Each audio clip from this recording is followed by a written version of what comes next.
Hey Mark, thanks for the video. It's real nice, real enlightening. It's good to see someone's opinion on it, especially a Bible reader. I happen to be up at 4 in the morning with my son right now. I have 4 kids.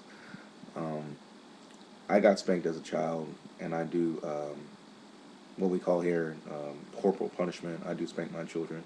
I was raised Baptist, and I like, first of all, that you didn't bash other people's opinion. You accept it, and you're just expressing your own, which is good.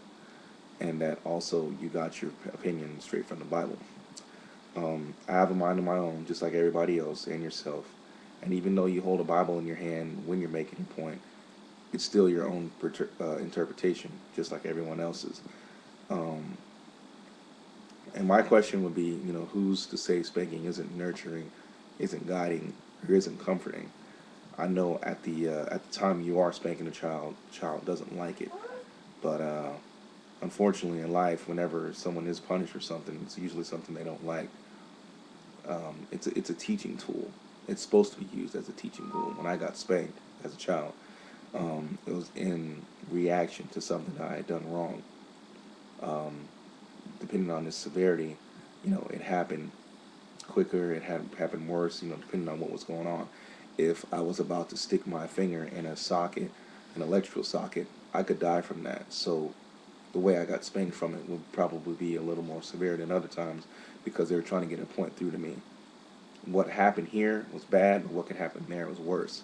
If I go in there, they're not going to be able to show me what being electrocuted is like. But I could start out by knowing I don't need to stick my finger in an electrical socket because I know that my mom and dad's going to come out of somewhere and pop me for it. Now you've got 4 children who are still alive, and you say you don't spank them. I don't know if you never have, but you say you haven't. So apparently, children can stay alive both ways, and no one's here to say whether spanking is better than a better parenting technique than not spanking them. But I am here to say that it can be effective, basically. And as far as whether it's in the Bible or not, like I said, it's up for interpretation. I've always believed that being a good teacher and a good guide uh, involves a certain level of fear. I fear God. There's a in down south, I've heard the phrase God fearing a lot, and it's not actually wrong to fear someone that's guiding you or teaching you. God's in the Bible, it's been portrayed that we can be punished and we can be disciplined, and there are things to fear for our sin, such as death, um, eternal life in hell, things like that. You know,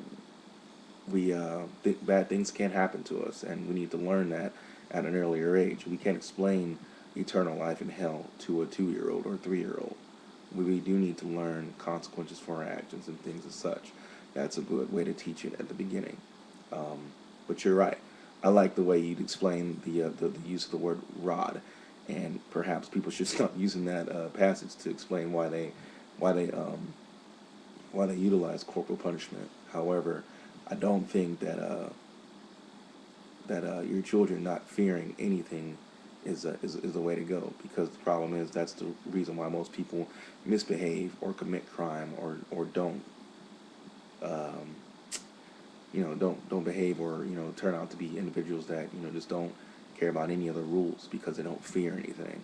And that's one of the major problems today. One of the major problems with not utilizing corporal punishment.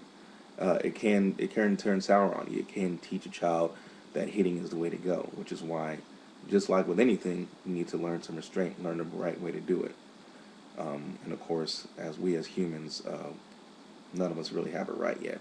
But once again, thanks for the video. I just wanted to share my opinion on that, and God bless you.